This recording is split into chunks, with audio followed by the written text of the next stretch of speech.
Hello and welcome. I'm Bio, and today I'm just moaning about a video game that I recently played through. Mainly because I just wanted to get it off my chest, and I don't know, I've wanted to try another kind of form of video to put on this channel at the end of the day. So I recently played through Seven Blades on the PlayStation 2, and holy moly, I hate that game with a passion. Not in the traditional sense of hate, though. And well, we're going to get into that. Seven Blades was an enjoyable experience. Now, you may be thinking to yourself, how can you say that you hate the game, but also say it's an enjoyable experience? Because Seven Blades is one of those rare games from back in the PlayStation 2 that allowed you to play as two characters. Remember DMC2? DMC2? Remember that one? DMC2? That allowed you to play as Dante and... what was the other character? Lucia was her name? I don't remember. I don't remember much of DMC2, to be honest. But in that game, you could play as two separate characters. Seven Blades is the same. It has two separate stories that you can follow. They interlink between each other, of course, but it allows you to play as two separate characters. You can play as Jigoku Maru, or you can play as Yuri. Jigoku Maru and Yuri are basically like two peas in a pod, boyfriend-girlfriend kind of deal going on, but kind of not, you know, it's complicated, that kind of a relationship they have going on. So I've got the Seven Blades OST playing in the background as well, if you're wondering what that is in the background. So let's go over, first of all, basically the story of Seven Blades. And don't worry, I'm not going to spoil anything for you. I'm just going to go over the, you know, like, as you could say, cliff notes of the story, but I'm not going to spoil any of the big, like, plot points or anything like that. So, music in this game is banging, by the way. I just want to let you know that. It's banging. For what is a Konami game, and this is a Konami internally developed game as well. It's a shame that it only got released outside of Japan and Europe, but considering the themes in the game, I wonder if there was certain issues with releasing it in America. But also the game is just brutally difficult for no reason besides bad controls. But like I said, I'll get into that. Let's first go over the story, right? So the story is you play as Jigoku Maru. I'm going over the bloke's story right first. Jigoku Maru, he's basically like this renegade that goes around trying to fight the shogunate. And turns out, right, he's going around doing his business, and then suddenly this giant golden dragon appears out of nowhere. Which makes me laugh, because this is set during, like, the Edo period. Like, how would they even know about dragons? But, I don't know. Maybe in mythology or something, right? But this big golden dragon appears, and they're like, holy shit. That thing, I gotta capture that. And that's what Jigoku Maru says. He's basically like, I'm gonna call him Jigo, actually, because me calling him Jigoku Maru, that is actually a shorter version of his full name, right? His full name is Jigoku Gokuraku Maru. That's his full name. So I'm going to call him Jigo, because it's just short and it's easier. And also it's the name Jigo is a plot point. So Jigo, right, looks at the golden dragon and he's like, dude, I really need to get that golden dragon. I'm going to capture that dragon, no matter what it takes. So he goes off running, trying to capture the dragon. All along the way, you know, there's these bad guys trying to take him down, ninja, various occultists, just various bullshit, right?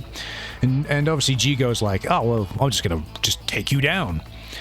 And he uses 7 blades. Well, not 7 blades, he uses 6 technically. I think the 7th one is a special blade you get later on in the story. But basically he has this dude follow him around, who off screen, that has his swords in his, like, little backpack. And when Jigo goes, hey, I need a sword, this sword, he throws a sword at you, right? And when you first start the game, you only have like one sword, but then you get new swords as you go along, basically, so you can try them all out. And obviously, as the missions go on, you can switch between these blades whenever you so choose by pressing the start button and going in and equipping them. Some blades are better than others. I preferred using, when there was a lot of enemies, I preferred using the Guts Claymore, because it literally is. It's literally like Guts' Claymore from Berserk. It looks very similar. and it's pretty good at taking down big groups of enemies that are in like a small corridor, which you can get sometimes, which is very annoying. And some of the weapons are just not very good. So you end up picking one of the 6 blades to be the preferred blade and using that. And it doesn't help that, obviously, when you get the 7th blade later on in the story, the 7th blade, in my opinion, shit. It is just... the moves it can do are horrible. And you're kind of forced to use it in some of the battles, which is really annoying. But yeah, so you go along trying to chase after this golden dragon, plot things happen, and so on and so forth. And that's, you know, Jigoku's story, well, Jigo's story, right? That's his basic story. Now, Jigo, he plays fine. He is reasonably good. It's a hack and slash style game, right? He plays okay. Now, you will be fighting the camera the entire fucking time in the game. Don't get me wrong. The camera is the worst thing in this game. It is horrible. It works on like a grid. And it's mapped to the L2 and R2 buttons, which of course it is. You know, this perfectly good looking analog stick right down in the bottom right side of the controller that is not used at all throughout the entire game, right? Not used in the game at all. Yeah, let's just leave that there. That doesn't serve a purpose. Nah, of course not. Fuck you, Konami. Fuck you. And I'm very passionate when I say fuck you, Konami, when it comes to this camera, because it is horrible. It's one of the worst cameras I've ever had the displeasure of experiencing. The amount of times it just does whatever the fuck it likes. It's so infuriating. It's unreal. It's very, very infuriating. So you have like a circle move that you can do, which uses the blades, and you got a triangle move that you can do, which is basically like unarmed combat. So like you punch them or you headbutt them. If you just press triangle once, you headbutt them and it stuns them. It can be useful. But you can also do like a if you run and press triangle, he'll do like a tackle. And then if you just hold forward and press triangle while you're like standing still, he'll do a kick. And useful moves. I'm not going to fault Jigo's movesets, Jigoku Maru's movesets, because it's actually fairly decent, to be honest with you. So, but that changes when we get to the other character. But we'll get to that. So yeah. So Jigo, he's okay. He plays all right. There is a you can press the X button to jump, which kind of helps sometimes to get out of it if you get swarmed around a group of enemies. Sometimes it can help. Not too often though. The L1 button locks onto the enemy, but I will be honest with you, the lock-on in this game is fucking abysmal. It is really bad. Give me a second. I forget when this game actually came out so I can properly berate it. This entire video is unscripted, so I will give the lock-on a bit of a pass, because this game came out, mind you, originally in Japan as like a launch title for the PlayStation 2 in 2000. It came out in December 2000 in Japan, and it got released in Europe in September 2001, which in September 2001 it also got a Konami the Best version, which is surprising, but they might have fixed a few things, so hey, the original Japanese version might be even worse. So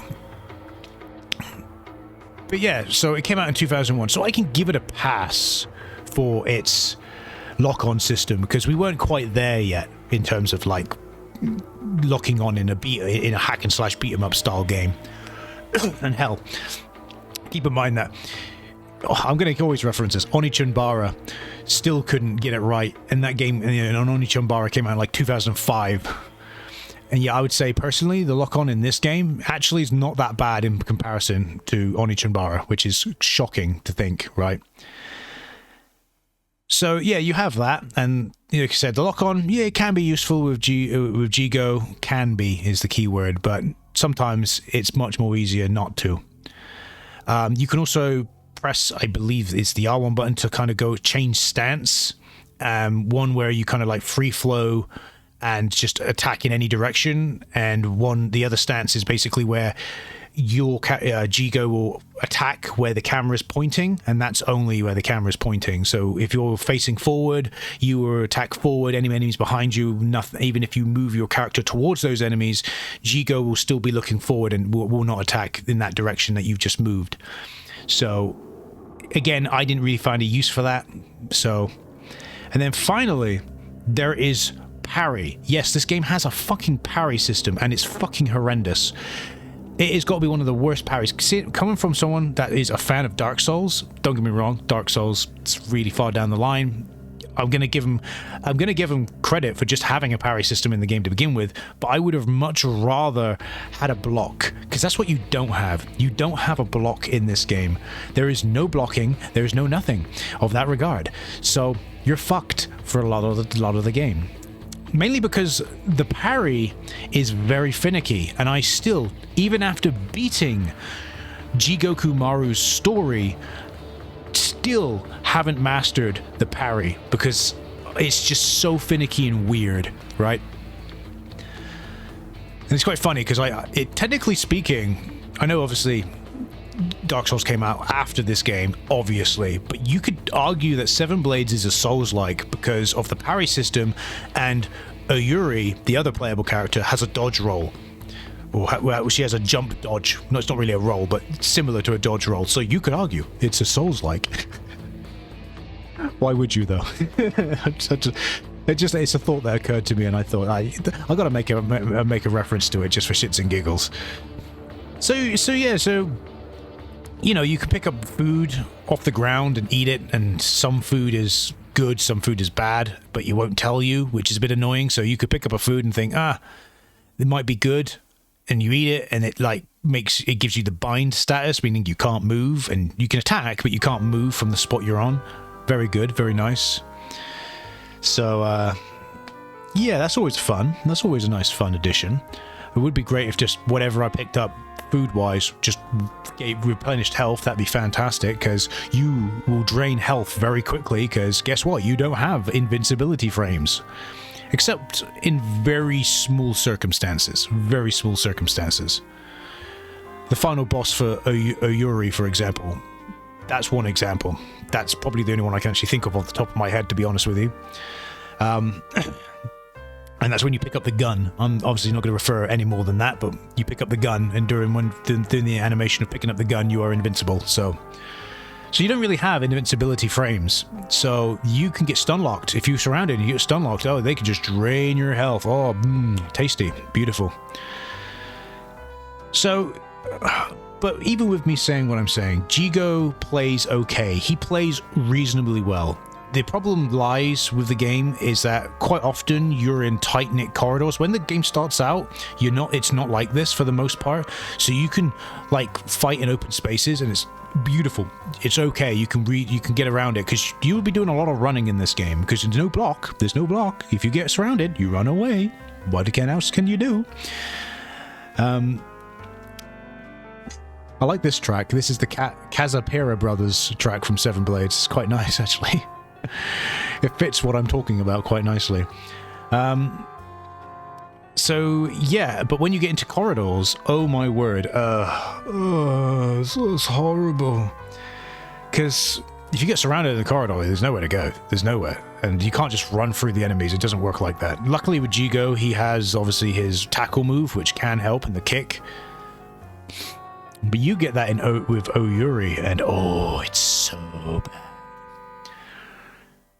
So yeah, for the first half of the game for Jigo, it's reasonably okay. And then, the later half of the game, it doesn't save too often and has basically boss after boss. So you'll have one boss, so I'll give you an example. You have Shadow. There's a ninja called Shadow you have to fight. Don't worry, he's not integral to the plot. Obviously he is in the plot, but he's not a major factor of the plot really. So he's just a boss. So he's Shadow, he's a ninja, you have to fight him. When you beat him, the game doesn't save. You then have to go and fight 2 stone dogs and these Daruma looking things that drop down from the sky. 3 of them, totem looking ass things. That also, the dogs breathe fire as well. Fire is a real horrible thing to experience in this game, by the way. You just hope for the best and move out the way. That's all you can do. And obviously with Yuri you can dodge, but with Jigo you can't. So it's just run, run, run, run, bitch, run. When the fire happens, and I haven't tried parrying fire. I don't really want to try. Like, it's the parry is so finicky. Some things you can parry, some things I just assume you can't. So many deaths happen because of me trying to parry and failing miserably, and then just assuming, I guess I can't parry this. Can't parry this attack. So, yeah.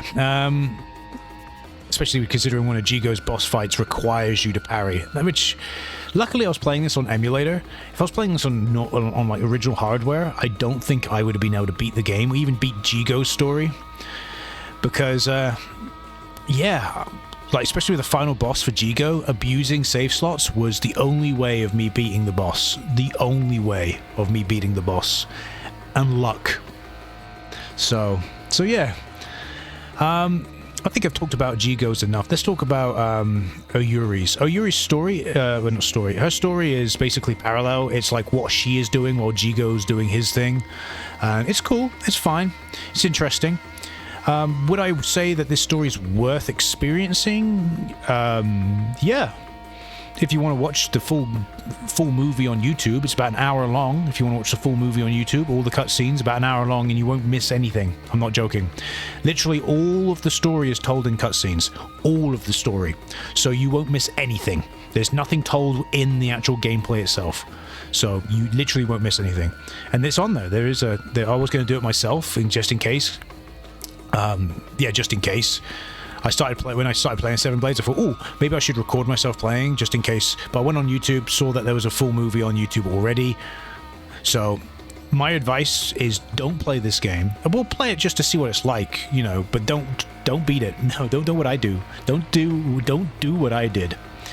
If you're just interested in the story, because the story is it's interesting. It's pretty okay. It's you know, if I could rate it as it's a 6 out of 10. The story, it's fair. It's not an average story. It's above average. It's actually quite interesting. And I think maybe because of certain deaths in the game, the reason why it might not be released in America, because of certain laws that America has and certain regarding these characters dying. Oh, here we go. Fujin Raijin. This is one of my favorite tracks from the game. It's very ominous. So yeah, so let's go on to Oyuri's story. So Oyuri's story is parallel. And yeah, basically you see what she's got up to while Jigo's doing his thing, and that's her story, right? She's not really interested in capturing the Golden Dragon. She's just trying to kind of meet back up with Jigo. And she keeps separating from him throughout the story. That's basically her goal. I won't go into much more than that. I'll give this song a like. Second person to like it on YouTube. By the way, barely anyone has watched like this track has 25 views on YouTube. Crazy. Oh god, what was I talking about? So now let's talk about Oyuri's gameplay. Her gameplay is, oh my god. So she uses a gun, right? Which at first you think, fantastic, she uses a gun. Fan-fucking-tastic. I can take down enemies from a distance. Wrong! The enemies are really fast in the game. Like, I'm going to put gameplay footage in the background of just me pissing about in the game. The enemy, if you run away from the enemies, guess what? They're going to jump to you or run to you fast at double the speed or even triple the speed that you can move at, which is fantastic. So, it feels like the game's not really designed for Oyuri to actually even exist as a playable character in the game. So, that's nice. So yeah, so she uses a gun. It has unlimited ammo, which is great. There is other guns you can pick up throughout the game. You can get a Gatling gun, a shotgun, a rifle, a launcher, rocket launcher, basically like a rocket launcher. Yeah, makes sense, right? Makes sense, huh? In this Edo period. But then, I say that, but it's very clearly like mechanized. Like there's these spinning bloody shuriken battleship thing, like mothership UFO looking ass things that fly through the sky. So it's a mixture of like technological stuff. I don't know, think 7 Samurai 20XXX. It's as ridiculous as that, you know, and I've only experienced a very small portion of that game. So Terry, if you're watching, you'll probably enjoy this one. maybe. So, what was I talking about? God. So, Oyuri, basically, she can do the dodge roll, dodge whatever, right? And that's useful for getting away from enemies and getting out of the way. But that also serves kind of like the parry for her. So she doesn't actually she can't actually parry things. She can just dodge roll away. And it's very useful because the dodge roll is very good. It's very good, right? As if you're fighting one-on-one. If you're fighting a boss, dodge roll is fantastic for dodging the boss's attacks. So it's better than the parry in that regard, in my opinion. But when you're surrounded, especially in a tight-knit corridor, which does happen quite often in her story, not very useful. Not very useful at all. And her jump is about as high as Jigo's, so yeah, good luck with that. So overall, Yuri is horrible to play as because she only has a gun. And yeah, after firing like 4 bullets with the initial gun, the gun does get upgrades by it, mind you. She can only fire 4 bullets to start off with, and she'll fire those 4 bullets and then reload. And I'd like to remind you that the lock-on is shit. So the lock-on is very bad, which is not great. So you'll be quite often locking onto an enemy and she'll just happen to miss, hit once, hit twice, hit 3 times, miss on the 4th bullet. So out of the 4 bullets she has in her gun, she'll miss one of them maybe. So, which is great. And also enemies can block bullets, by the way. Yeah, they somehow can like guard against bullets, which again, I can understand them guarding against Jigo's blade, but against bullets? Fuck off. And enemies have guns as well and have bullets. And the enemy placement sometimes is horrible, so much so that it's almost impossible to get past them. You have to kind of like cheese past them. Find a way to cheese it, which I had to do in a few levels. Had to find a way to cheese it, which was great. Real good fun there. So yeah, so Yuri, you know, you can just about manage. Oh, by the way, she has a few levels which require platforming. Just want to put that out there, right? She can grab onto ledges and pull herself up, and I think Jigo can do the same, but I never really needed to use it for him. But she needs to have that ability because there's platforming for her. Platforming with this camera, with this horrendous fucking camera. Fuck off. Luckily, there isn't that many platforming segments. I think there's like maybe 3 levels in her playthrough. Again, her playthrough is not very long, realistically speaking. Jigo's took me around 2.5 hours to do his to do his story. Yuri's took me around 4 hours, but I didn't beat hers. I couldn't beat the last boss. So technically, I haven't beaten this game fully. Because I couldn't beat her final boss, because her final boss is just cancer. It's just pure cancer. I don't care. I spent an hour of those 4.5 hours on that last boss. Fuck that last boss. So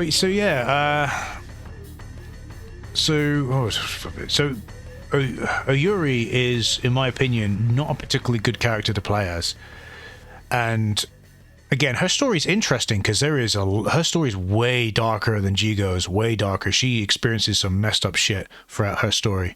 And it's the reason why this game has an 18+ rating, by the way. So, I'm pretty sure I have to double check that again. Now, I did have it open just a minute ago.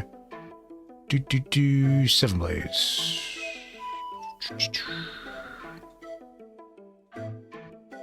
Oh, it's a 15+. The game's actually 15+. Considering the themes in the game, I'm surprised by 15+. I would say this game really, in terms of the themes in the story, 18+. Yeah. But hey, you know, you do you. So yeah, so I guess that's really all I can say about the game, really. There is one other thing I want to talk about before, obviously, the end, but I'll put it in a summary. It's an interesting game. The story is worth experiencing, but realistically is worth experiencing through YouTube, watching the full movie, not playing the game yourself. The actual game plays pretty dated. It's quite janky, it's pretty dated, but you have to give it a little bit of a pass because, again, it was a launch title for the PlayStation 2, and it's quite impressive what it tries to do. You know, it has a lot of things in the game which you didn't see in other games like 7 Blades, which means that it had quite a bit of innovation involved within it. And there's one bit of innovation which is fantastic that I wish a lot of other games did, but don't, and we'll get to that, because it's a bonus thing. It's bonus, and you only get it once you finish the game. So yeah, so overall, I'm not going to give a game a rating at all. I don't do that shit. All I would say is, in terms of, like, if you were into hack and slash, beat 'em up kind of games on the PlayStation 2, give it a go. Play Jigoku, see how he plays, see if you can mesh with it. If not, but you're still curious, jump on YouTube, watch the full movie on YouTube. It's about an hour long, 55 minutes I think it was. And the story is worth experiencing, in my opinion. Now, let's get on to don't play Yuri's don't play her story.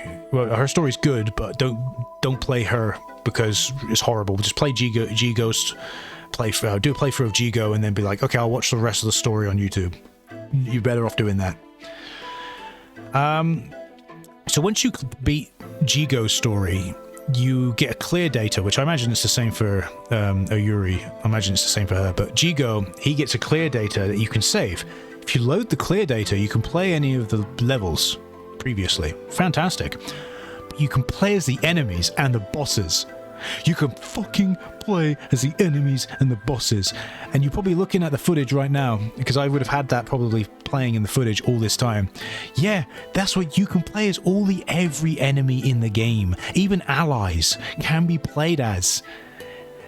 You can do any, of course you can't save, but it's just, I love shit like that in these old games. Love it, where you can go and play any of the levels just for shits and giggles as these boss characters, these enemy characters. It's fucking fantastic. Now, I think there's a few enemies that aren't included. I think a few, because it'd be very difficult to play as them in the levels, or even beat the levels with them.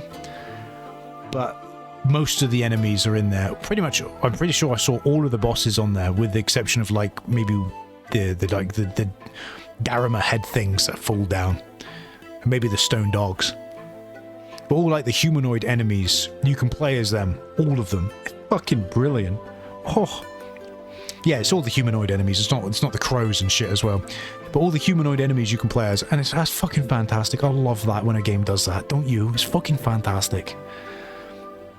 But yeah, would I say that I regret my time with Seven Blades? I'm a bit 50-50 in that regard. But I didn't spend too long, altogether, even though I couldn't beat Yuri's story.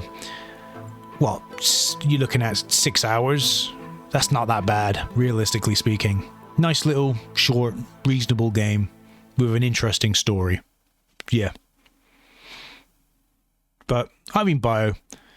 Thanks for watching, and I'll see you in the next video. I'm not going to be doing videos like this too often, I will admit. This is just a one-off kind of, finished Seven Blades, wanted to talk about it, there you go kind of video. So yeah, anyway, see you later.